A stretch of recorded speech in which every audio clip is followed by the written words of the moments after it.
우리는 아침에 눈을 뜨는 순간부터 계속 값을 매기며 살아갑니다.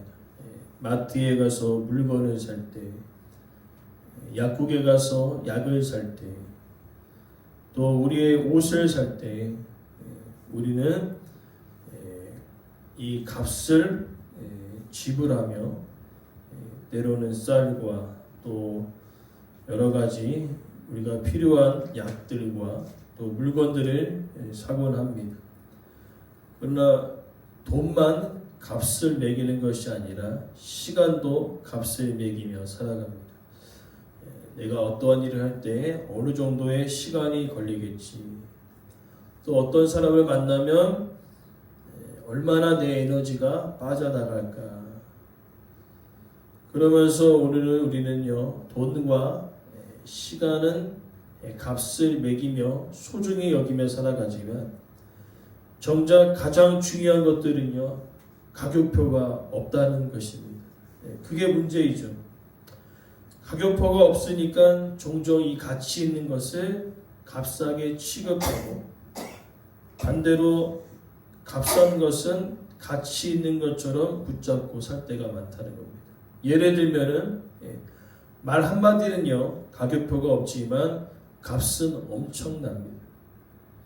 말 한마디 때문에 가정의 분위기가 삭막해지고 말 한마디 때문에 가정에 찬바람이 불어오고 또 때로는 반대로 말 한마디가 따뜻한 바람을 불게 합니다.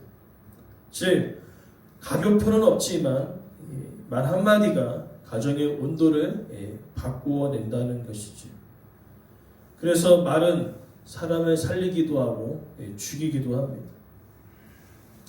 또 선택 하나에 가격표는 없지만요, 인생의 방향이 완전히 달라지는 것을 볼 수 있습니다. 우리 인생에 중요한 선택의 결정의 순간들이 가끔 오기도 합니다. 그 선택을 어떻게 하느냐에 따라서 인생의 방향이 달라질 때가 있습니다.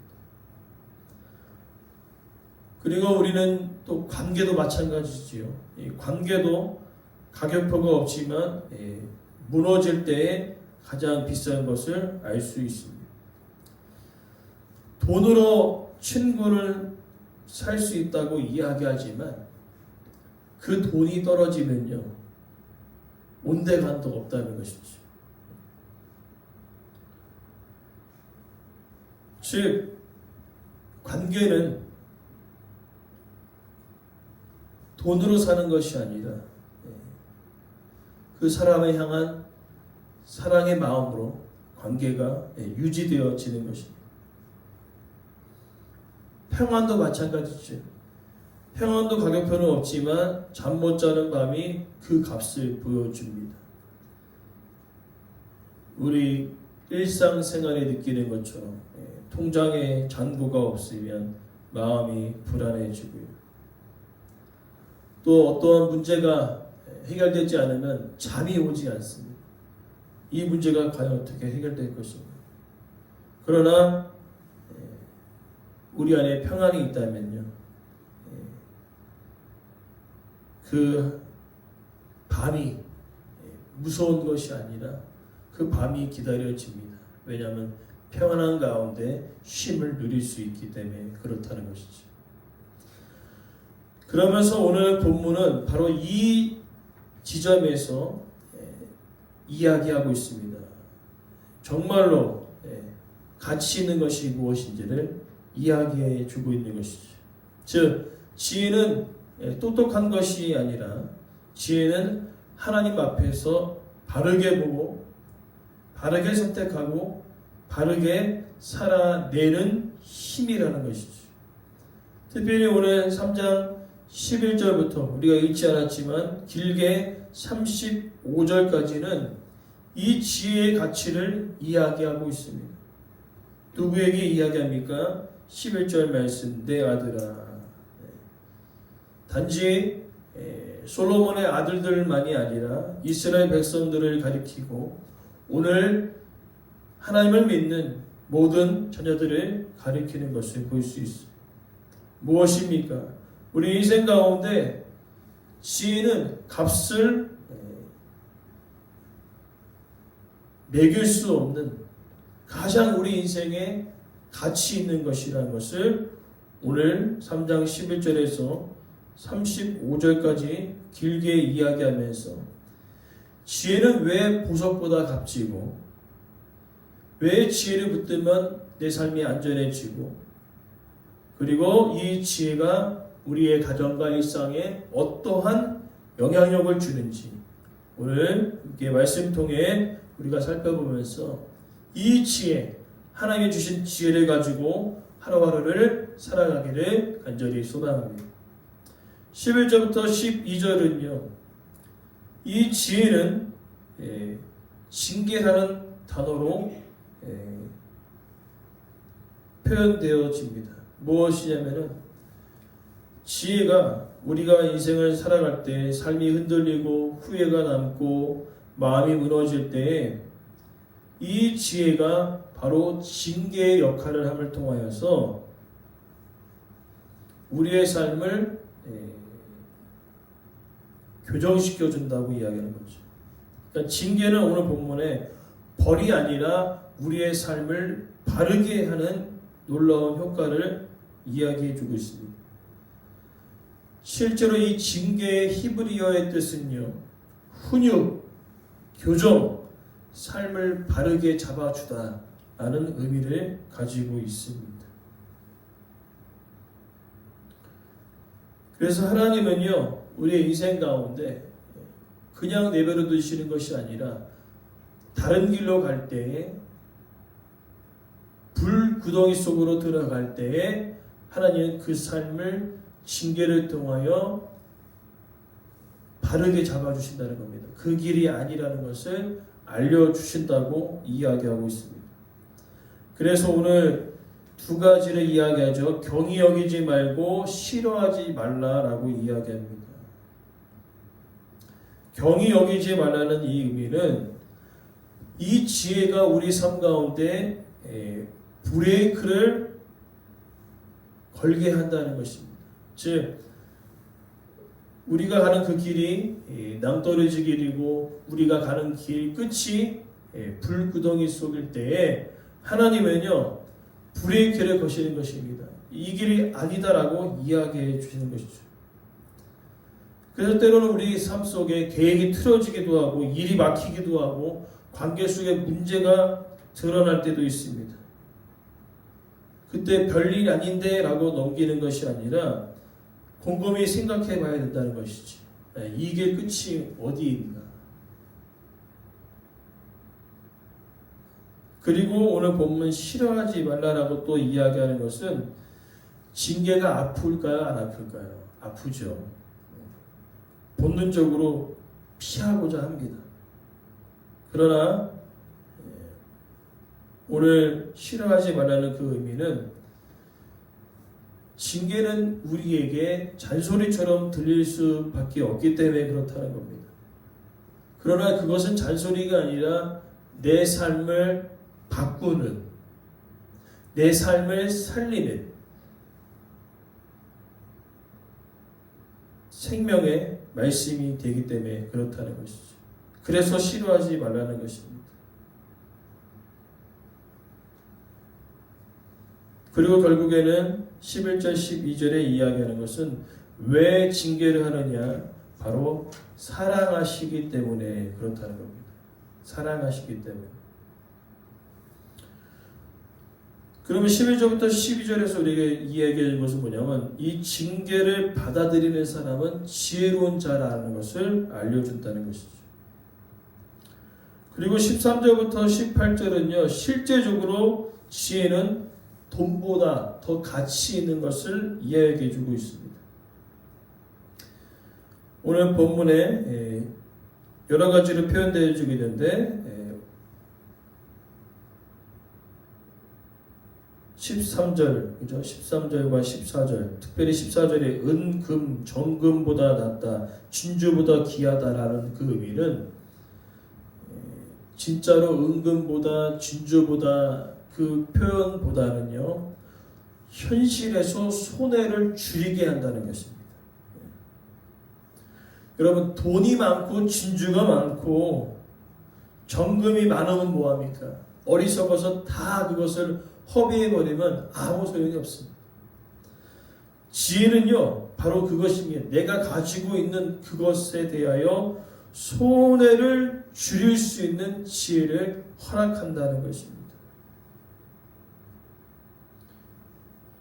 그래서 이 지혜를 통하여서 돈을, 나에게 있는 그 재산을 잘 지혜롭게 관리할 수 있는 그 놀라운 은혜를 허락하여 준다는 것이죠. 그리고 이어지는 내용은 16절에 장수가 되고 부귀가 있다.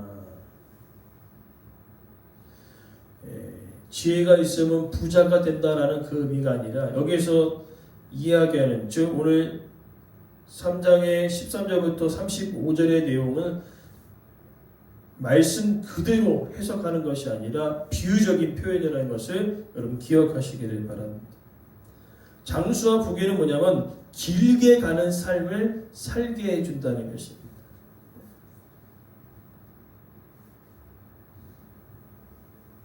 그러니까 좀 더 쉽게 설명하면요, 우리가 가지고 있는 것을 자꾸 세는 인생이 아니라 쌓이는 인생으로 살아가게 하신다는 거죠. 그래서 우리 가운데 진짜 삶 속에서 화를 다스리면요, 관계가 남고요. 또 우리가 여러 가지 먹는 것과 여러 가지 면에서 절제를 하면 건강이 남고요. 그리고 사람과의 관계에서 정직하면 신뢰가 남습니다. 그리고 분별하면 위험을 피할 수 있다는 것이죠. 그래서 우리의 인생 가운데 이 지혜는요, 자꾸 세워나가는 인생이 아니라 쌓여지는 인생을 살아가게 한다는 것이죠. 그리고 또한 지혜는 오늘 본문의 17절 즐거운 길이다, 평강이다라고 이야기하고 있습니다. 지혜의 길로 걸어갈 때 우리 안에 즐거움과 평안이 있다는 것이죠. 우리는 늘 불안과 후회 속에 살아갑니다. 그러나 지혜는요, 그 선택에 앞서서 가장 최선의 것을 선택하게 한다는 것이죠. 그래서 불안과 후회가 남지 않게 한다는 것입니다. 그리고 지혜는 이어서 18절에 생명나무와도 같다라고 이야기하고 있습니다. 우리가 앞서서 잠 못 드는 밤을 이야기하지 않았습니까? 그 밤의 시간을 줄여줍니다. 즉 선택하는 그 모든 일들 속에 죽이는 선택이 아니라 살리는 선택으로 이끈다는 것이죠. 이것이 지혜의 놀라운 가치고요. 19절부터 20절은 잠깐 창조의 이야기를 하는 것은 뭐냐면은 하나님께서 모든 것을 창조하셨을 때 그냥 만들어낸 것이 아니라 하나님의 지혜가 창조 세계에 다 담겨 있다는 것입니다. 산과 강과 바다와 이 모든 것들을 지으신 그것에 하나님의 지혜가 담겨 있음을 이야기해 주고 있는 것입니다.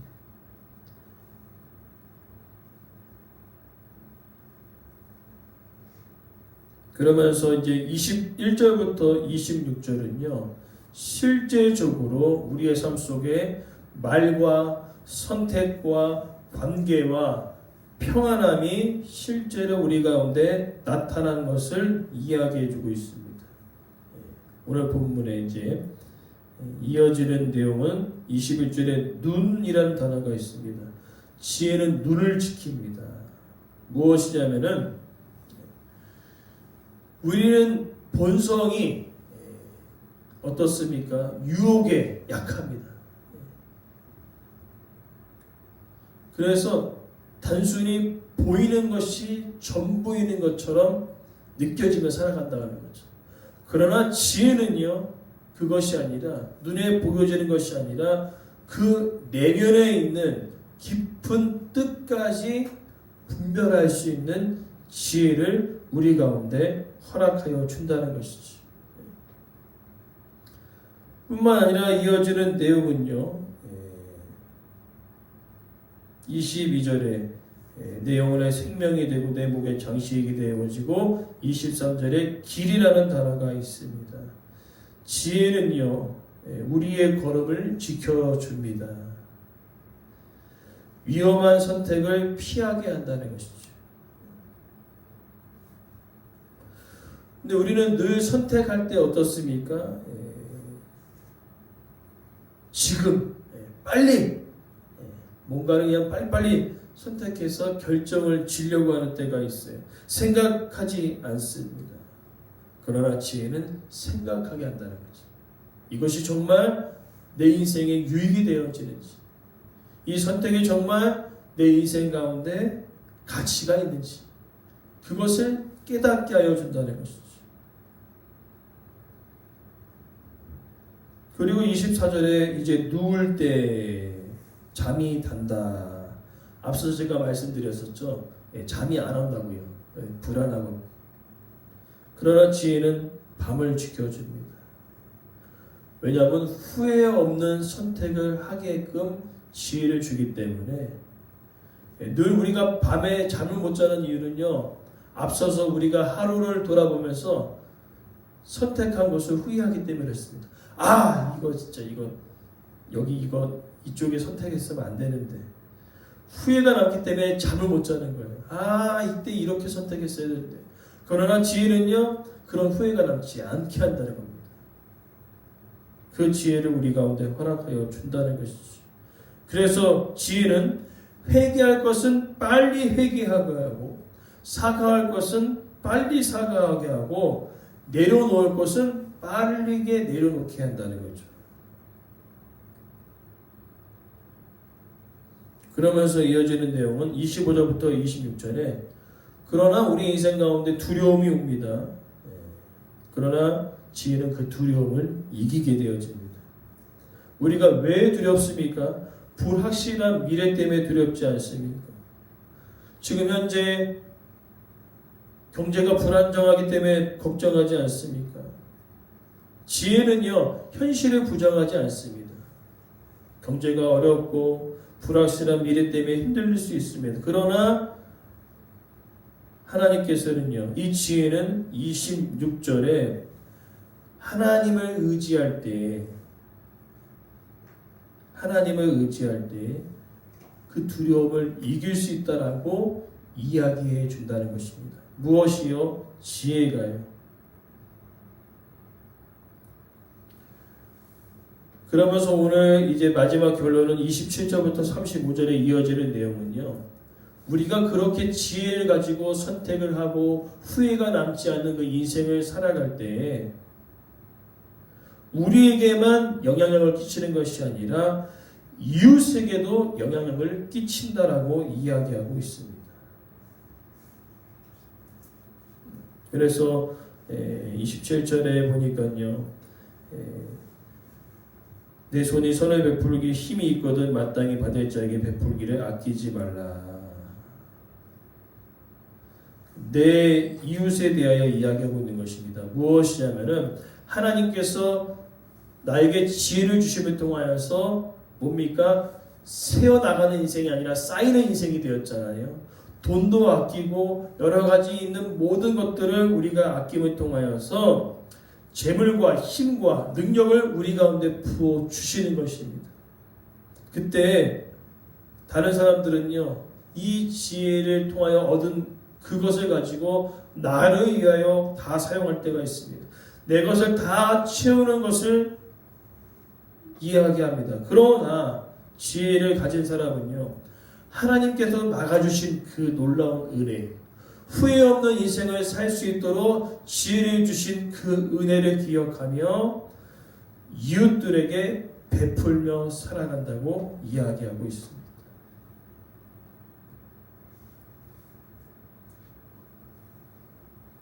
그리고 이어지는 30절부터 악을 행하지 않고요, 포악한 자를 부러워하지 않는다는 것이죠. 오늘 우리가 살아가면서 마음이 참으로 어려운 이유는요, 힘의 논리대로 살아가는 그들 때문에 그들이 더 부하고 그들이 더 잘 사는 것처럼 느껴지기 때문에 때로는 우리도 그렇게 한번 살아보면 어떨까 하고 생각할 때가 있습니다. 그러나 하나님은 말씀하시죠. 그들의 삶을 부러워하지 말라는 것입니다. 왜냐하면요, 그 길 끝이 다르다라고 말씀해주고 계시기 때문에 그렇습니다. 그러면서 이제는 완전한 대조를 이야기합니다. 32절에서 35절의 내용은요, 대조입니다. 하나님의 지혜를 가지고 살아가는 자와 지혜가 없는 사람은요, 어떻게 표현하고 있습니까? 악인과 지혜로운 자로 대조하고 있는 것을 볼 수 있어요.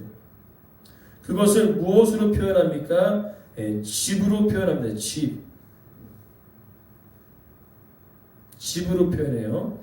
그래서 33절에 악인의 집은 저주가 있고 의인의 집은 복이 있습니다. 그리고 34절에 거만한 자를 비우시고 겸손한 자에게 은혜를 베풀어 주십니다. 그리고 35절에 지혜로운 자는 영광을 기업으로 얻지만 미련한 자는 영달함의 수치가 되느니라 라고 이야기하고 있죠. 무엇입니까? 지혜가 있는 자와 지혜가 없는 자가 완전히 다른 삶을 살아가는 것을 이야기해 주고 있는 것입니다. 그러니까 우리의 인생 가운데 밀접하게 연결되어 있어요. 우리의 가정과 내 삶의 모든 터전에 지혜가 있고 없고의 차이가 완전히 달라지는 것을 우리가 볼 수 있습니다. 그렇다면 오늘 우리가 살아가면서 이 눈에 보이지 않는 이 지혜에 대하여 얼마나 가치 있게 살아가고 있는지를 우리는 돌아보라고 이야기해주고 있는 것입니다. 가장 중요한 것은요, 이 세상에서는요, 가치 있게 생각하지 않습니다. 말 한마디, 또 우리의 관계, 여러 가지 보이지 않는 것들은요, 가치 있게 생각하지 않는 것이 이 세상입니다. 왜냐하면 보이지 않으니까요. 돈과 시간은 눈에 보입니다. 그러나 지혜는요, 보이지 않아요. 그렇기 때문에 오늘 이렇게 길게 설명하는 이유는 뭡니까? 지혜의 가치를 모르기 때문에 이렇게 길게 설명하는 거죠. 보이지 않기 때문에. 그러나 중요한 것은요, 돈과 또 우리가 가지고 있는 그 모든 것들은요, 지혜가 없으면 다 새어나갈 수밖에 없습니다. 지혜가 없으면 돈과 시간과 이 모든 것들을 다 새어나가는 인생으로 살아갈 수밖에 없는 것이죠. 그러하게 소망하는 것은 여러분 지혜를 가지시고 쌓이는 인생으로 살아가길 간절히 소망합니다. 이 지혜의 가치, 이 지혜의 가치는요, 우리의 인생에 브레이크가 되어지고 우리의 인생에 돈과 시간과 이 모든 것들을 가장 가치 있게 사용할 수 있는 지혜를 준다는 것입니다. 우리에게 이 땅을 살아가면서 돈이 필요합니다. 시간이 필요합니다. 그러나 많은 사람들은요, 이 돈과 시간을 너무나 낭비하고 살아갑니다. 그러나 우리에게 지혜가 있다면요, 우리에게 주어진 이 돈과 시간을 가장 가치 있게 사용할 수 있다는 것입니다. 그 지혜가 어디에 있습니까? 바로 지혜의 근본이신 하나님의 말씀에 있음을 우리가 기억하면서 보이지 않지만 우리 삶 가운데 지대한 영향력을 행사하는 이 지혜의 말씀을 더욱더 우리가 사모하며 살아가기에 간절히 소망합니다.